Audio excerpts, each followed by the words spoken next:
Kayak saya berkali-kali ditanya sama seorang kiai, kenapa sih Gus masalah la ilaha illallah kok sampai Nabi ngendikan wa in zana wa in saraka. Siapapun yang melafadzkan la ilaha illallah Muhammadur Rasulullah itu suatu saat pasti masuk surga. Meskipun dia pernah zina, pernah maling. Itu jelas teks hadis di Bukhari, di Muslim, wa in zana wa in saraka. Meskipun zina dan ini bukan berarti Nabi melegalkan perzinahan, enggak, ma'adzallah, enggak akan terjadi. Nabi melegalkan perzinahan. Tapi Nabi ingin ngendikan begini, absolutisme kebenaran itu tidak terganggu oleh kesolehan dan kefasikan.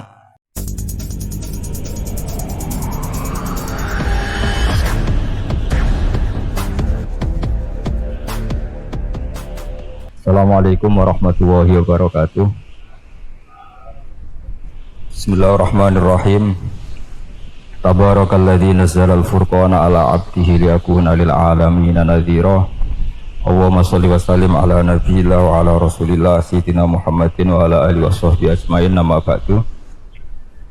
Kita meneruskan kajian yang paling penting dalam ulumul Quran, termasuk adalah al-ibratu bi umumil lafzi la bi khususis sabab. Itu terkenal sekali. Jadi Nabi karena seorang manusia, apapun hebatnya Nabi ini seorang manusia, tentu kalau ngandani cara Jawa atau menghitobi pasti ngendikan sama yang di depannya.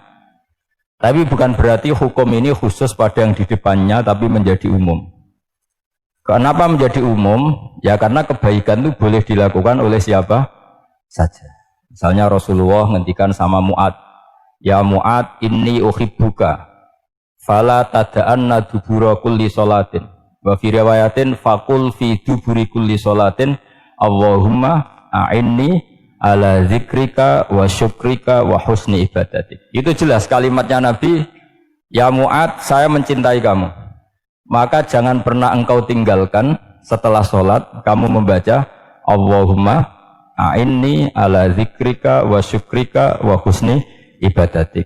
Ya Allah, tolonglah kami supaya selalu mengingat engkau, ala zikrika, dan mensyukuri nikmat engkau, dan tolong kami selalu beribadah kepada engkau. Lalu kalau melihat asbabil wurud, kalau dalam ilmu hadis biasanya disebut asbabil wurud, kalau dalam ilmu Quran disebut asbabil nuzul, tentu yang didhawuhi itu ya Mu'ad. Tapi Anda tidak boleh begini, saya tidak wiridan itu, yang disuruh Nabi kan Mu'ad, saya kan tidak Mu'ad. Itu tidak boleh seperti itu. Makanya kita tidak boleh terlalu tekstual, karena tadi resikonya Anda tidak mengikuti kaidah al-ibratu bi umumil lafzi la bi khususi sabab. Sebab itu saya tadi di kantor rektorat ya Pak Ondas ya, bilang nanti untuk kajian yang di kantor rektorat pakai kitab Syajaratul Ma'arif, karena kitab itu juga yang sekarang dalam proses penerjemahan saya dengan Pak Quraisyab di PSG, yang di sini pakai kitab Itqon. Nanti mulai bulan depan, karena saya dipaksa untuk meneruskan. Ini sudah kayak Tuhan saja maksa-maksa.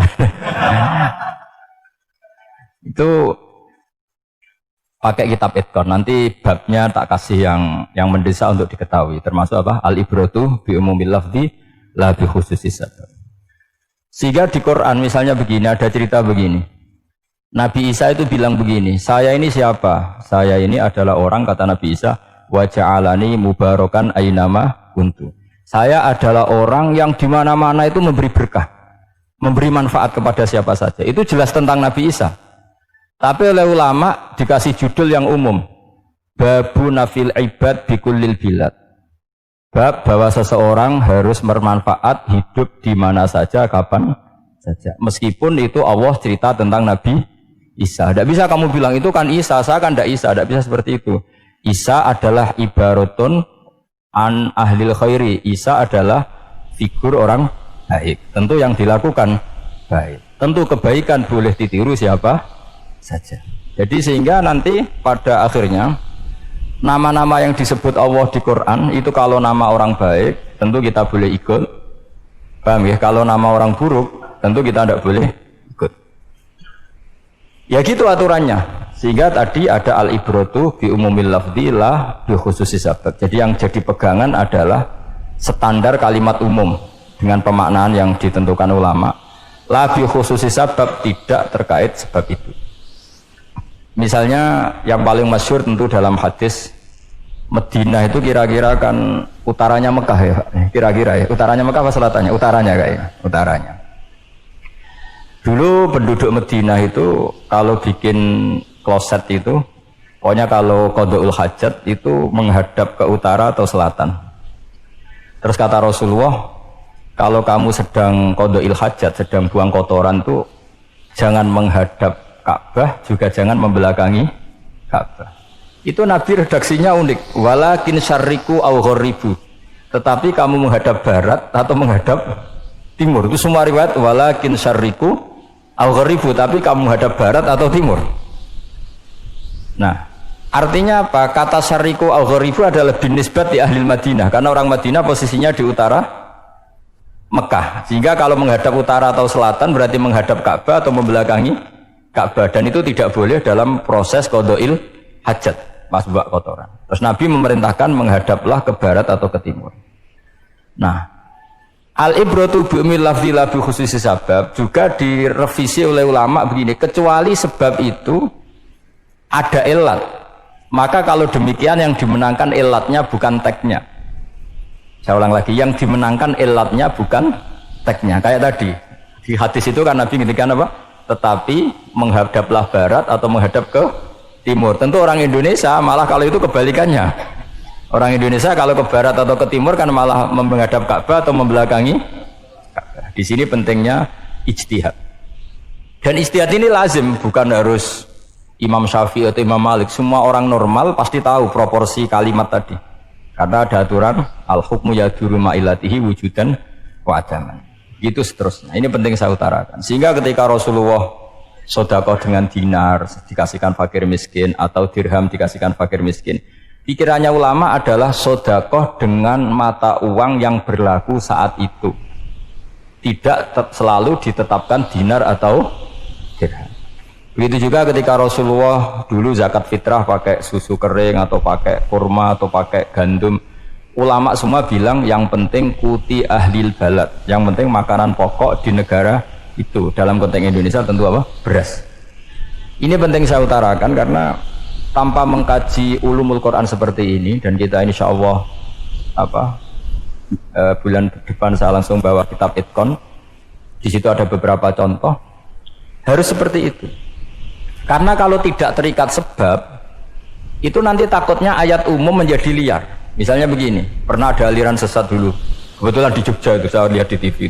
Entah salah kiainya, entah salah dosennya, entah salah siapa, atau salah orangnya agak stres, tidak tahu saya. Semoga salah orangnya. Itu sholat menghadap ke 4 arah.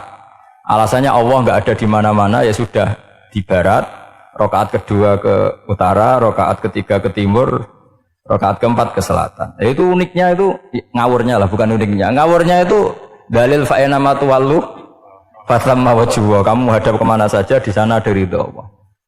Sehingga semua ulama ketika bikin kaidah al-ibratu bi'umil lafzi la bi khususi sabab selalu menyertakan kecuali khususus sabab ini ada illatul hukmi. Maka itu enggak jadi. Kayak ayat tadi, kalau kamu pakai umumnya lafaz itu kan boleh sholat menghadap mana saja. Nah, makanya Imam Syafi'i ketika ditanya, lalu ayat ini proporsinya gimana? Kata beliau, fis safar, orang yang sedang di pesawat mau sholat tentu masuknya fathamma wajib. Jadi dalam kondisi bepergian yang kita ingin sholat, maka pakainya ayat seperti itu. Tapi kalau kondisi nomor, fawal liwajaka syatral masjidil haram. Jadi makanya ini penting ngaji ulumul Quran. Kita tidak bisa hanya megang terjemah atau megang apa, kemudian kita fatwa atas nama Quran dan hadis. Sehingga dulu syaratnya memang ketat, harus hafal Quran, hafal hadis, menguasai usul fikih, menguasai macam-macam. Karena tanpa itu memang tidak bisa. Sampai Ibnu Abbas ngendikan, kamu jangan pernah fatwa pakai Quran. Fa inna lahu wujuhan katsirah, karena Quran punya sisi yang banyak. Walakin hajuhum bisunnah, kalau kamu adu hujjah pakailah sunnah Rasulullah sallallahu alaihi wasallam, karena di situ penjelasan Quran. Misalnya tadi Rasulullah ketika kondisi normal pasti sholat menghadap Ka'bah. Jadi kalau bepergian nanti unta, kata riwayat-riwayat, ainama tawajjahat bihi rakhilatuh, kemana saja posisi unta menghadap. Ada ulama yang berpendapat itu khusus sholat sunat. Kalau sholat fardu dalam kondisi ada punya mobil harus berhenti. Ini madzhab Syafi'i. Jika misalnya saya, Pak Harsoyo, Pak On bawa kijang mobilnya sendiri, kalau sholat fardu jangan mentang-mentang pakai kendaraan terus menghadap sekenanya. Kalau mau ke Banyuwangi berarti menghadap ke timur, ndak. Itu yang boleh hanya sholat sunat. Kalau sholat fardu harus berhenti. Karena Kijang ini dalam kendali Anda. Kecuali dalam surah yang kendaraannya tidak dalam kendali Anda. Misalnya kita naik pesawat. Jadi harus dibedakan. Jangan mentang-mentang Nabi sholat di onta kemana saja menghadap. Tapi konteksnya kan onta ini, cara berpikir onta ini dalam kendali Nabi. Tapi kalau pesawat kan tidak. Jelas ya? Jadi makanya ini pentingnya proporsional. Jadi kalau kita naik Kijang misalnya mau ke Banyuwangi, kalau waktu duhur ingin sholat ya harus berhenti. Karena yang aina matawajjahat bihi rakhilatuh, kemana saja kendaraan membawa kita itu dalam konteks sholat apa? Sunnah. Jadi ini pentingnya ulama. Ini yang dikatakan al ulama warasatul apa? Anbiya. Karena sanad ini musalsal terurut sampai Rasulullah SAW. Terus ada lagi ayat umum yang akhirnya jadi judul umum. Misalnya begini. Kita tahu cerita Nabi Khidir, di antara ceritanya ada satu kampung itu pelit. Makanya orang pelit itu wajib didendami. Karena Nabi pun itu baik-baiknya orang. Kalau sama orang pelit tetap dendam. Karena buruk-buruknya orang itu orang pelit. Tahu kan alamatnya orang pelit? Qoribun minan nar, ya dekat-dekat neraka itu kira-kira gitu. Karena al-bakhil qoribun minan nar ba'idun minal jannah. Jadi kalau sama tanya alamatnya ya dekat-dekat neraka. Singkat cerita Nabi Musa dan Nabi Khidir itu kecapean sekali masuk satu kampung. Karena saking kecapean lapar minta kampung itu menyediakan makanan. Istatama itu mereka minta makan saking laparnya, saking karena di perjalanan yang melelahkan. Istat ama ahla fa'abau ayudayifuhuma. Tapi kampung situ kampung pelit. Jika semuanya tidak mau yang ngasih apa? Makan. Tapi pas mau keluar dari kampung ada tembok, ada kayak prasasti itu yang mau roboh. Yang mau apa? Roboh. Terus sama Nabi Khidir, tembok yang mau roboh ini ditata jadi baik lagi. Nabi Musa kata Nabi Musa, kok kurang pegawaian mau medit pagri mbok urusi. Jadi makanya dendam sama orang meditnya agak sunat. Karena Nabi Musa juga marah sama Nabi Khidir. Orang kayak kampung kayak begitu pelit kok temboknya apa rusak kamu benahin gitu. Terus Nabi Khidir menjawab, wa amal jidaru fakana luhulamaini yatimaini fil madinati wa kana tahtahu kanzul lahuma wa kana abuhuma sholihah. Begini loh, tembok ini adalah penyimpan harta untuk anak yatim. Bapaknya dulu itu soleh. Artinya terus dibabkan oleh ulama, babu ikrami sibyanil mu'minin, bab kita memuliakan anak-anak orang soleh. Sehingga dalam adat kita menghormati Habib, menghormati Gus, menghormati anak pahlawan, menghormati orang-orang yang dulu berjuang kepada untuk Indonesia. Karena di antara yang dipertimbangkan Nabi Khidir adalah wakana abuhuma sholihah. Tentu kita menghormati putra-putri yang dulu mendirikan UII, macam-macam. Ya tentu proporsional, tapi tetap saja dapat poin dulu atas nama putra pahlawan, putra orang-orang soleh. Karena Nabi Khidir ketika mempertimbangkan itu alasannya wakana abuhuma sholihah. Fa'arada rabbuka yablugha ashuddahuma wastakhrijakan zahuma. Tentu Allah ingin kalau tembok ini roboh kemudian kelihatan khazanahnya atau tabungannya nanti dipakai orang-orang dolim. Kalau dipakai orang dolim maka yang berhak tidak mendapatkan. Sama, negara ini itu dimerdekakan oleh para pahlawan supaya dikelola secara kesolehan, supaya dikelola secara orang baik. Maka orang soleh semua harus ikut kompetisi dengan tanda kutip merebut negara. Karena apa? Tapi tentu tidak perlu chaos, tidak perlu anarkis, karena tentu kemerdekaan ini dibela-belain supaya kita jadi baldatun thayyibatu wa rabbun ghafur. Sama pertimbangannya Nabi Khidir, kalau ini kebongkar tersibak pasti diambil orang-orang zalim. Dan akhirnya yang yatim tadi tidak dapat. Akhirnya dibabkan lagi di bab tertentu. Bab menjaga harta supaya tidak dikuasai orang zalim. Jadi akhirnya menjadi sekian varian ilmu. Pertama, varian ilmu bab menghormati anak orang soleh. Bab supaya harta ini tidak dikuasai orang zalim dan seterusnya dan seterusnya. Nah, saya harapkan nanti dengan ulumul Quran kitab Itqan itu nanti aturan-aturan seperti itu tertanam pada Anda. Sehingga sebetulnya ulama fikih yang ngarang kitab sampai satu boto-boto Itu sebetulnya ya normal-normal saja. Kalau sampean sudah mengkaji ilmu yang kayak saya kaji itu normal-normal saja. Misalnya begini, saya beri contoh ya.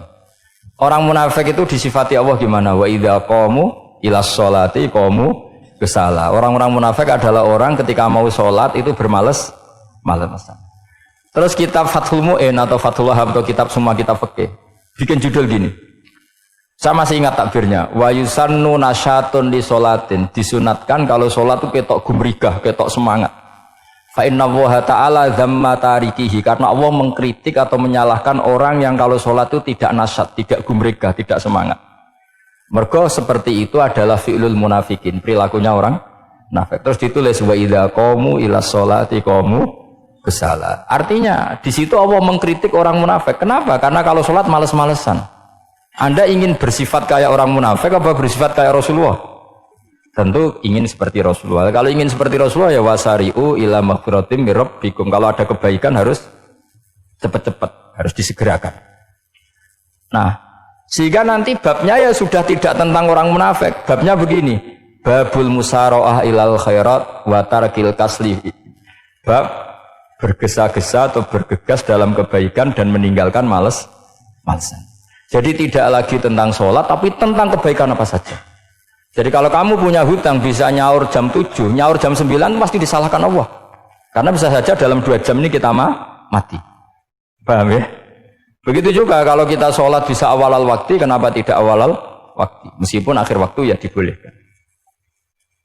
Itu ya tadi babnya ya tentang wa idza qamu, orang munafik itu ya seperti itu.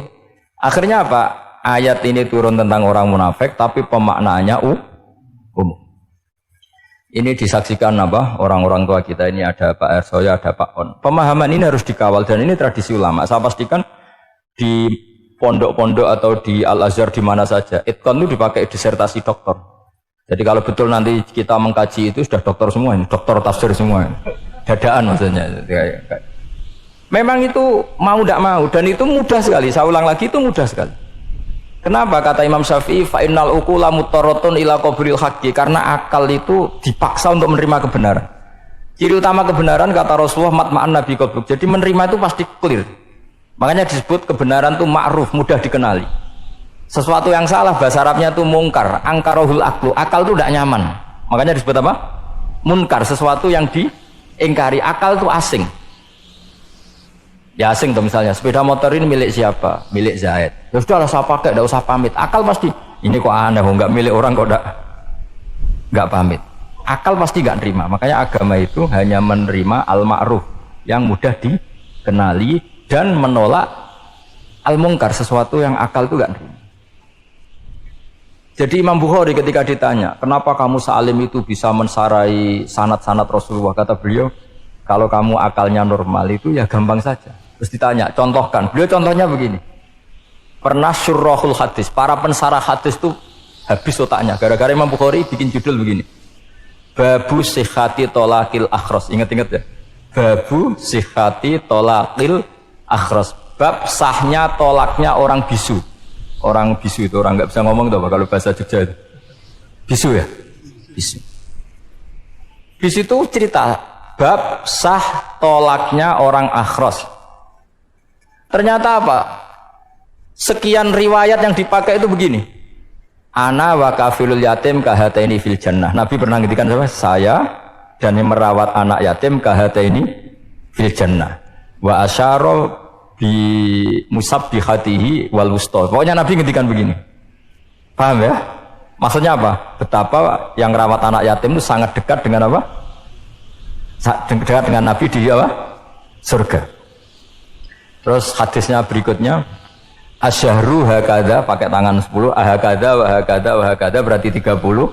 Asyahru hakada wa hakada wa hakada berarti berapa? 29. Terus berikutnya hadis Aisyah sholat lama, terus ditanya orang di tengah-tengah sholat, Aisyah kenapa sholat lama? Fa'asyarat nahwas sama. Kemudian Aisyah memberi isyarah nahwas sama. Ternyata saat itu gerhana apa? Matahari. Itu surahul hadis bingung semua. Ini cerita tolaknya orang bisusah kok ngelantur kemana-mana. Ternyata maksudnya Bukhari begini, maksudnya Imam Bukhari. penjelasan yang namanya tolak itu kan sihot, ya sihot, tahu sihot akad lah kalau dalam bahasa Jogja mungkin. Kalau kamu nikah kan angkah tuka wazawazwa terus bilang apa qabil tu nikahaha wa tasbih. Terus kalau kamu menceraikan istri kamu bilang kamu saya ceraikan.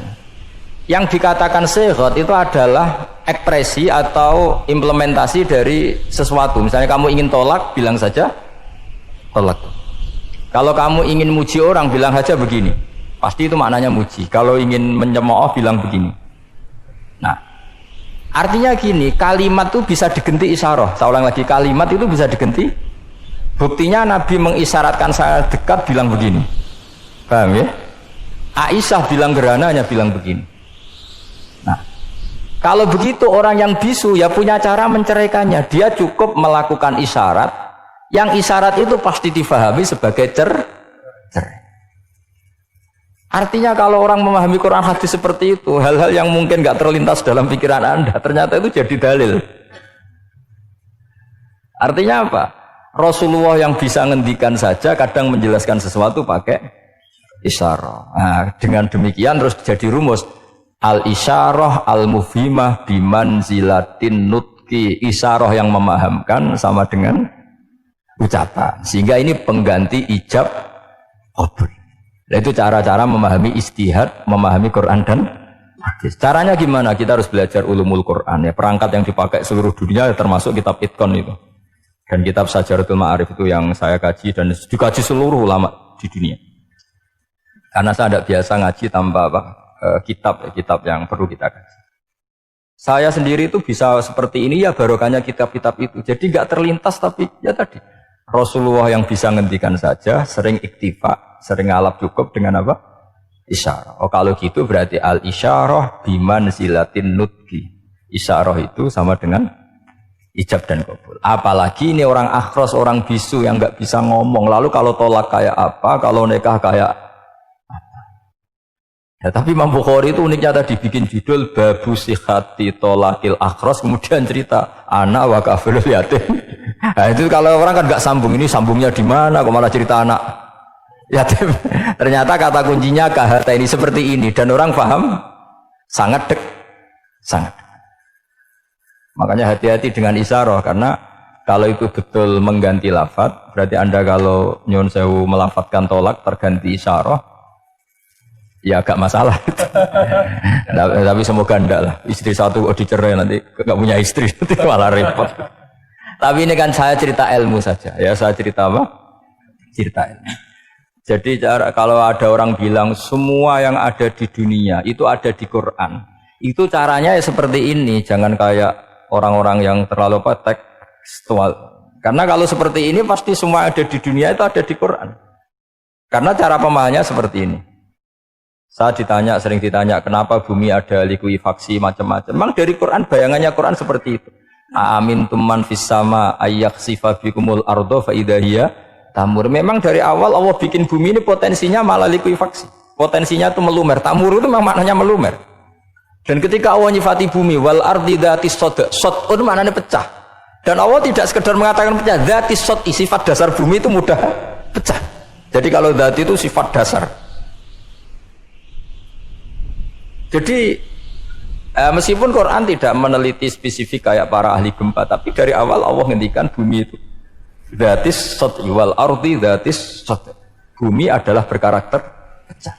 Kenapa berkarakter pecah? Karena dari awal bumi ini lempengan-lempengan. Di Quran ya dijelaskan gitu. Wa fil ardi qita'um mutajawirat. Bumi ya kelihatannya banyak, kelihatan satu, sebetulnya dari qit'ah, dari potongan. Nah, qit'ah itu jamaknya qita'. Terus disebut mutajawirat, saling berdampingan. Kalau dalam bahasa Arab, berdampingan itu berarti sel-selnya beda. Kalau bahasa Arab bilang sesuatu yang bercampur namanya mukhalatoh, jadi satu. Kalau yang beda jenis namanya mujawarah. Nah, Al-Quran itu bilang wafil ardi qita'um mutajawirat. Bumi ini karakternya per potongan-potongannya karakternya beda-beda. Sehingga memang potensinya bumi ini hancur. Apalagi dari awal memang dipersiapkan mau dihancurin. Makanya nggak usah takut kiamat. Memang rencana Tuhan mau dihancurin gitu. Makanya sanggup takwa saja. Kalau ingin menghentikan penghancuran ini tidak bisa. Itu sudah dalam rencana Tuhan pasti dihancurin. Makanya kalau orang sufi ditanya, kenapa tidak bangun rumah? Tuhan aja mau rencana hancurin bumi kok rumah tak tata nanti juga hancur gitu. Tapi kalau di Islam kota saya ngomong gitu kan dia wah ini orang nggak jelas ini gitu. Padahal yang kedonyan itu yang nggak jelas sebetulnya. Tapi ini saya cerita jadi supaya UII ya yang didirikan ulama-ulama. Saya masih ingat ketika Profesor Zaini cerita, Pak Zaini saya ini kan kiai, saya tidak punya gelar apa kok jangan minta bantuan ini. Katanya Pak Zaini dulu UI ya didirikan banyak kiai dan sebagian pendirinya juga gak punya gelar katanya gitu. Tapi mendingan gak punya gelar manfaat daripada punya gelar gak manfaat. Malah problem. Tapi ya gak masalah. Sudah ada manfaat gak punya gelar malah repot lagi. Sudah cara berpikir gitu saja. Pokoknya sementing semuanya baik apa saja. Jadi nanti setelah sampean mengkaji ulumul Quran ya tadi seperti yang dikatakan Imam Syafi'i itu gampang sekali. Kenapa gampang? Karena fa'innal uqula muttarratun ila qabulil haq. Akal ini pasti dipaksa untuk menerima kebenaran. Kayak saya berkali-kali ditanya sama seorang kiai, kenapa sih Gus masalah la ilaha illallah kok sampai Nabi ngendikan wa in zana wa in saraka. Siapapun yang melafadzkan la ilaha illallah Muhammadur Rasulullah itu suatu saat pasti masuk surga. Meskipun dia pernah zina, pernah maling. Itu jelas teks hadis di Bukhari, di Muslim wa in zana wa in saraka, meskipun zina dan ini bukan berarti Nabi melegalkan perzinahan, enggak, ma'adzallah, enggak akan terjadi Nabi melegalkan perzinahan. Tapi Nabi ingin ngendikan begini, absolutisme kebenaran itu tidak terganggu oleh kesolehan dan kefasikan. Karena kebenaran absolut siapapun akan ngomong seperti itu. Saya berkali-kali nyontohkan, Rektor Al-Azhar akan bilang 1 tambah 1 2. Lonte ya bilang 2, koruptor ya bilang 2, KPK ya bilang 2, 01 ya bilang 2, 02 ya bilang 2. Karena absolutisme kebenaran. Dan Nabi itu ingin mengatakan bahwa Allah Tuhan ini kebenaran sejati, sehingga siapapun yang melafadzkan sah. Jika orang yang kafir 70 tahun sekali melafadzkan syahadat sah, tidak usah begini. Pak kafir, soleh dulu ya beberapa tahun gitu, baru anda sah melafadzkan kalimat la ilaha. Tidak ada seperti itu. Semua ulama ijma, orang kafir 70 tahun melafadzkan la ilaha illallah sekali langsung menjadi muslim. Kenapa sah? Kebenaran absolut tidak bersyarat kesolehan maupun kefasikan. Ya kayak tadi orang bilang 1 tambah 1 harus profesor apa anak TK boleh? Jangan mentang-mentang profesor, doktor, rektor, UGM atau UI. Tadi anak kecil bilang berapa 1 tambah 1 2. Sudah aku tak bilang 4. Tidak bisa. Kebenaran absolut itu orang akan sepakat. Nah, Quran itu termasuk kebenarannya absolut. Maka harusnya siapapun bisa memahami Quran. Termasuk orang yang sebelum Islam. Sekarang saya tanya ke sampean, ketika Umar masuk Islam karena dengar Quran, itu dulu dengarnya apa dulu Islamnya? Dulu dengarnya, dan dia paham. Wa ma huwa min kalamil basar, ini tidak mungkin omongan manusia seindah ini. Karena mudah difahami Quran. Nah sekarang enggak, karena ada sistem akademik itu terus orang macam-macam urutannya itu. Jadi repot sekarang. Kalau kata tafsir At-Tabari lebih ekstrim lagi. Idla yuqalu masalan ifham bima la aqlalak. Jadi orang-orang kafir ini kan, orang-orang kafir Mekah ini kan Rasulullah jadi nabi ini kan semua orang masih kafir. Enggak ada mahasiswa UI, enggak ada orang NU, enggak ada orang Muhammadiyah. Semuanya orang kafir, semuanya masih kafir. Terus Nabi membawa Quran, maka khitab pertama itu bukan ya ayuhan nahdiyun, ya ayuhal muhammadiyun. Khitab pertama kul ya ayuhal kafirun, karena pendengarnya semuanya kafir.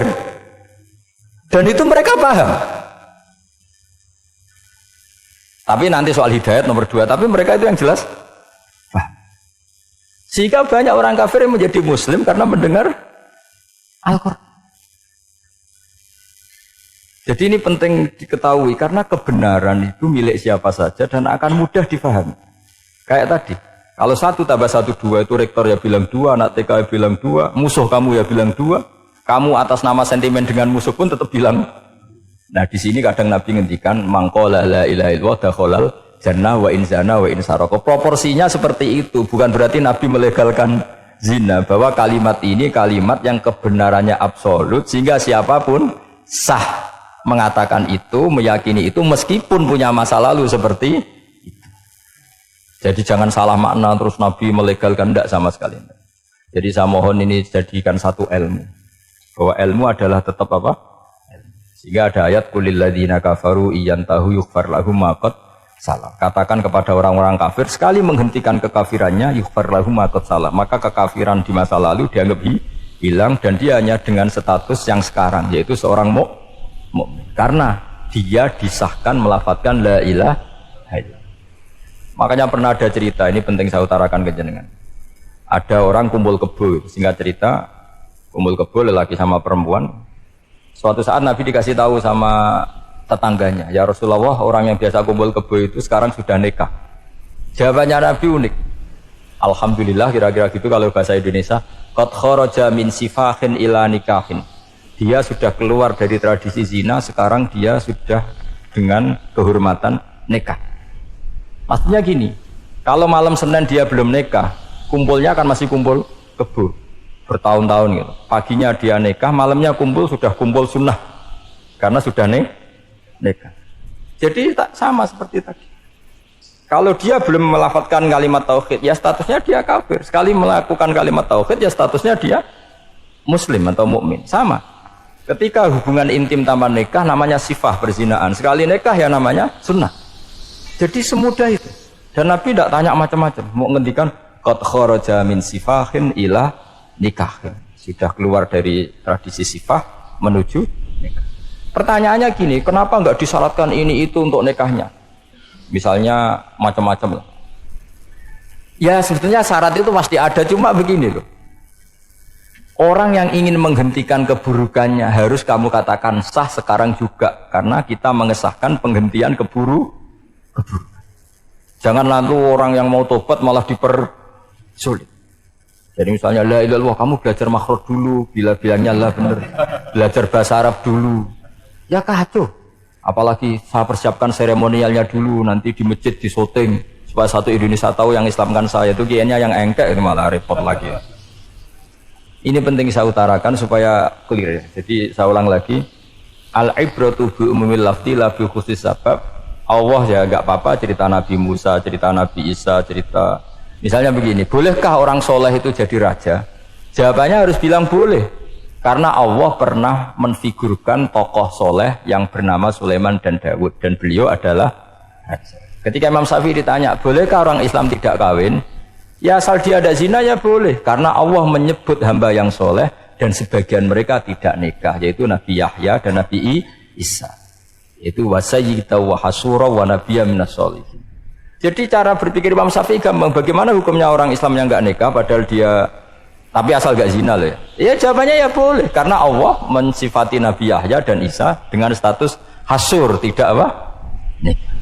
Bolehkah seorang soleh jadi raja? Ya boleh. Daud dan Sulaiman itu seorang soleh dan jadi raja. Bolehkah orang soleh itu fakir? Wah sudah banyak, gak usah dibolehkan sudah banyak. Jadi gampang sekali Quran di depan ahlinya itu. Jadi kalau Imam Syafi'i ditanya, fa inna wa ta'ala dzakara abdan sholihan wa qala wa sayyida wa hasura wa nabiyyam minas sholihin. Ternyata ini orang yang ditanya, apakah boleh orang soleh itu jadi politikus, jadi pejabat? Ya boleh saja.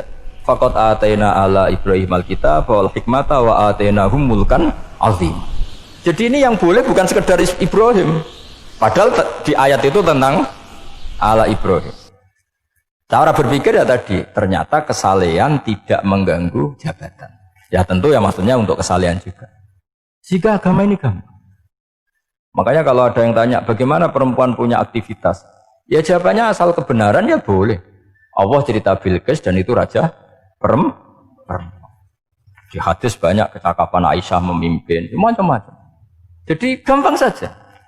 Nah, kenapa sekarang banyak orang berdebat tentang Quran dan nyuwun sewu sampai pada level gontok-gontokan ekstrim? Karena mereka nggak mau belajar ulumul Quran.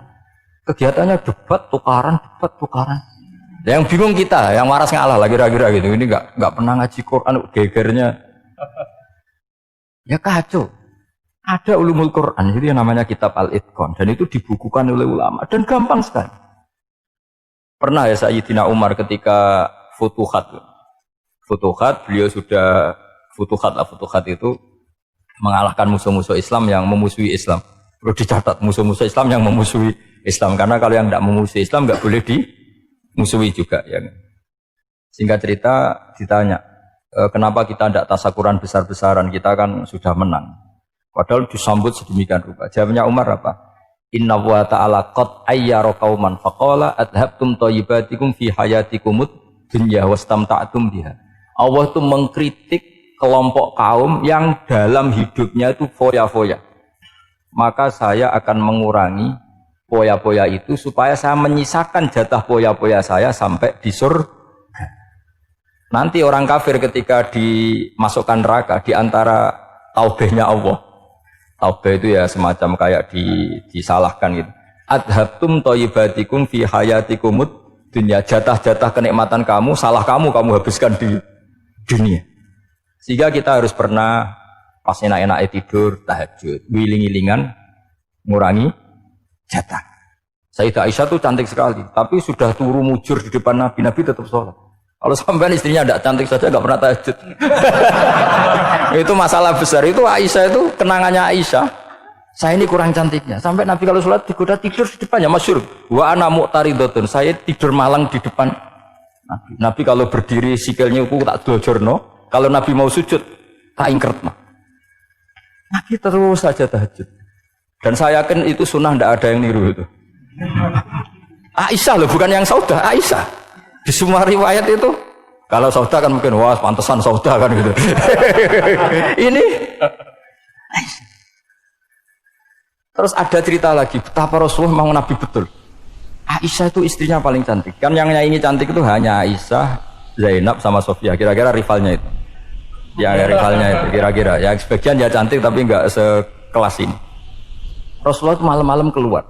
Terus pikiran Aisyah, pasti ke sebagian rival saya. Doroh itu maru kalau coba. Dibuntuti sama Aisyah. Nabi nggak tahu kalau dibuntuti Aisyah.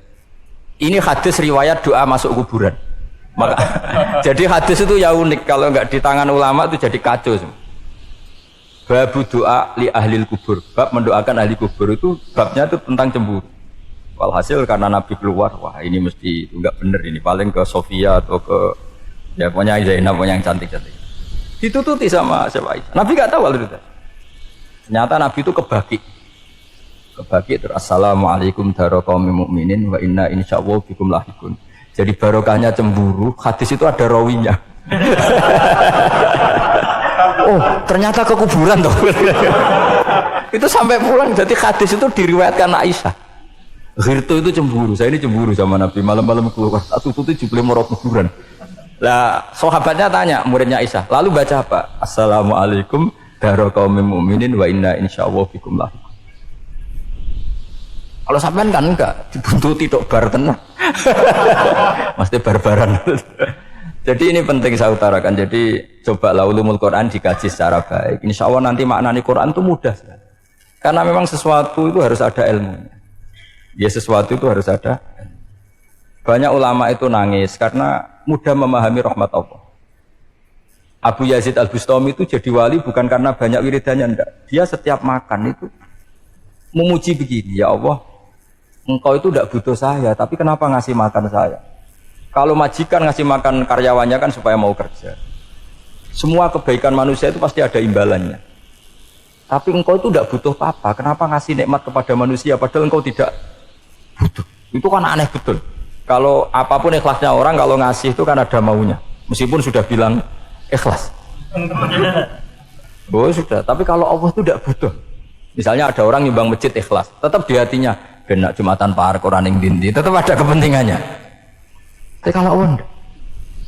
Sehingga cara mensifati Allah itu luar biasa. Makanya orang jadi wali itu diantara kata Rasulullah, inna woha la yardu anil abdi idha akalal aklah fayahmaduhu alaiha au yashrubah syarbah fayahmaduhu alaiha. Allah itu sangat ridho. Orang jadi wali itu kan diridani Allah. Allah itu sangat ridho kalau seseorang makan kemudian dia muji Allah. Coba apa hebatnya Donald Trump, kalau nggak makan ya lemes mati. Apa hebatnya presiden seluruh dunia, kalau nggak makan ya lemes mati. Orang yang katanya paling top di dunia itu nggak makan kangkung nyatanya ya lemes. Hebatnya di mana coba? Yang kita puji-puji hebat, ternyata kalau nggak makan itu lemes. Pak Rektor nggak makan lemes, apalagi Pak Onel nggak makan lemes. Hebatnya apa coba? Nah, terus kelihatan wa khuliqal insanu dhaifa. Makanya ketika Allah mengingatkan orang yang menyembah Isa, Allah hanya menghentikan gini, karena yakulani to'am. Isa dan ibunya itu makan. Maksudnya kalau nggak makan itu ya kamu kebayang nggak punya Tuhan terus Pak Tuhan jangan lemes, monggo darian ya. Kayak apa malunya kita punya Tuhan kalau nggak makan apa? Lemes. Terus nanti cerita, alhamdulillah tadi Tuhan mampir sini, tadi lemes lah tak kasih makan, bergas lagi. Makanya orang kritiknya mau sederhana, karena ya kulanit to'am. Kok kamu Tuhan kan gimana? Ini kalau nggak makan itu. Tapi kita sering keliru mengatakan Presiden Amerika itu superpower hebat. Hebatnya di mana seorang manusia? Kalau nggak makan ya. Ini makanya Allah ngendikan wa khuliqal insanu dhaif. Sehingga banyak para wali itu dekat Allah ketika makan. Bukan apa-apa karena tadi makannya itu tidak kayak sampai ada makan banyak lahap segala-galanya udah gitu. Itu tidak setiap makan ya Allah betapa lemahnya saya. Yang katanya rektor, yang katanya profesor, katanya orang alim kiai, katanya pengurus NU, pengurus Muhammadiyah ternyata kalau tidak makan lemes. Kerennya di mana lemes?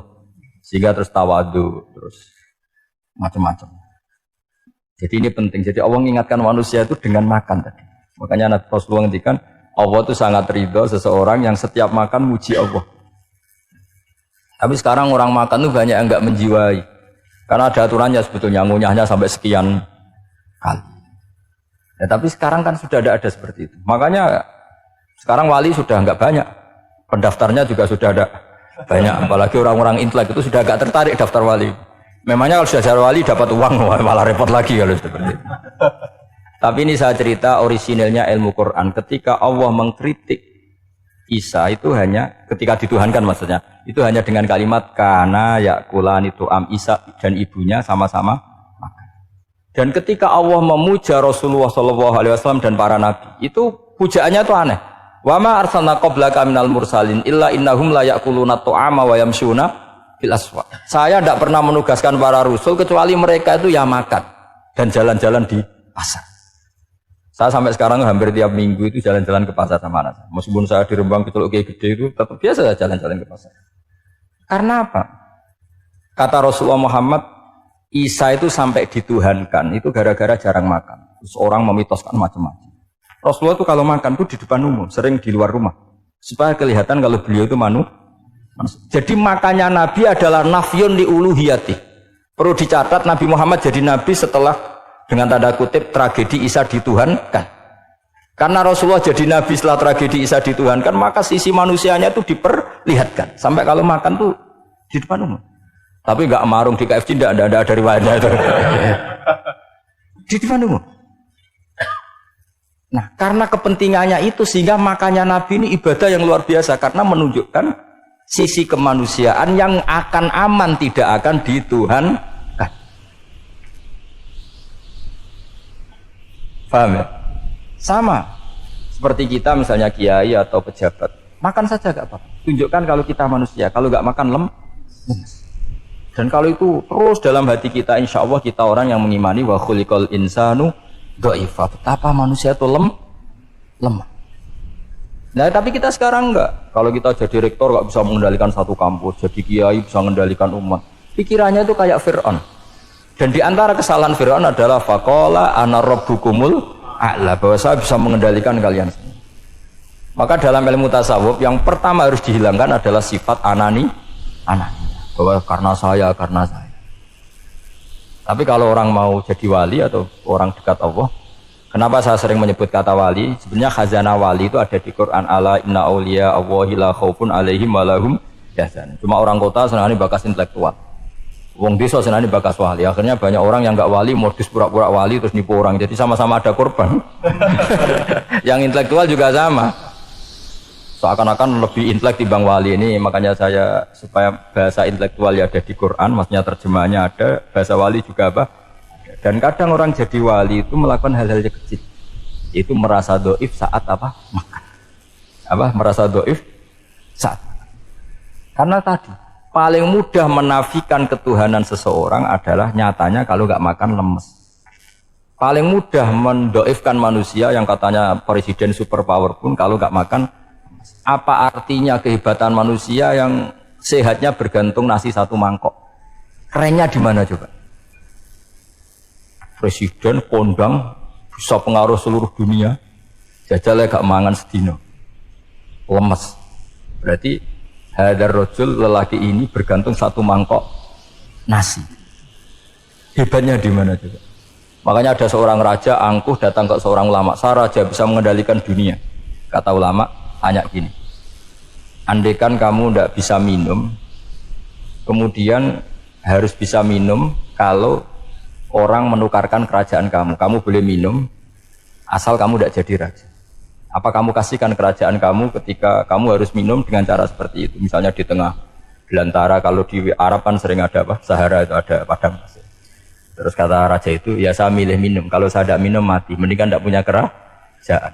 La tafroh bimulkin la yusawi apa? Kak samain. Kamu jangan bangga dengan kerajaan yang nilainya tidak ada dengan segelas. Baru dia sadar ternyata. Jadi kamu jangan bangga dengan satu kerajaan yang bahkan akan kamu tukarkan dengan segelas. Artinya pertanyaannya gini, kerajaan yang kamu bisa mimpin ini ditumpang air apa ditopang keangkuhan Anda? Sebenarnya ditopang air. Karena sekali Anda tidak minum tidak bisa jadi raja, terus lemes, diobat no. Sama presiden juga gitu. Kalau nggak makan nggak minum terus sakit, stroke, nggak bisa jadi presiden. Artinya ternyata betapa manusia ini bergantung dengan suatu yang remeh, yaitu makan minum makan minum. Nah di sini ini kenapa Quran menyebut para nabi itu apa? Illa innahum la ya'kuluna ta'ama wa yamsuna fil aswaq. Kalau kamu tidak memahami seperti ini kan terus kayak Quran kok ngomong hanya gini kok, kayaknya kelasnya kok nggak intelek gitu. Cara pandang nggak seperti itu, paham ya? Jadi supaya lebih apa? Memahami Quran dan kamu akan lebih tasdik kepada Quran sebagai kalam Allah yang pegangan kita apa? Semua. Saya kira demikian. Assalamualaikum warahmatullahi wabarakatuh.